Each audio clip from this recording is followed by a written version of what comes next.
দেখো আজকে দুপুর লাঞ্চের মেনু পান্তা ভাত, মুসুর ডালের বড়া, পেঁয়াজ দিয়ে, কাঁচা লঙ্কা দিয়ে কুচি কুচি করে কাঁচা লঙ্কা দিয়েছি। আর এখানে রয়েছে শুকনো লঙ্কা ভাজা, লেবু, কাঁচা পেঁয়াজ, এখানে আছে সর্ষের তেল আর নেব লবণ। পান্তা ভাতটাকে এখন দুজনে ভাগ করে আমি আর আমার হাজব্যান্ড খাবো। এখন এ দেখো জল দেওয়া, ফ্রিজের ভেতর ঢুকিয়ে রেখে দিয়েছিলাম সে পান্তা ভাতটাকে। এ দেখো জল পড়ছে।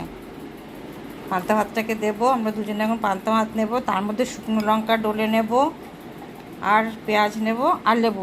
এটার যে গন্ধ লেবু, খুব সুন্দর গন্ধ, এই গন্ধ লেবু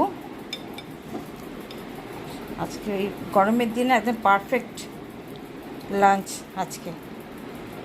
আজকে ইচ্ছা করে আমি এই লাঞ্চটা করেছি। চলো খেয়ে দে, আবার পরে তোমাদের সাথে কথা হবে। যে লেবুটা নিয়ে নিলাম, লঙ্কাটা যার যতটা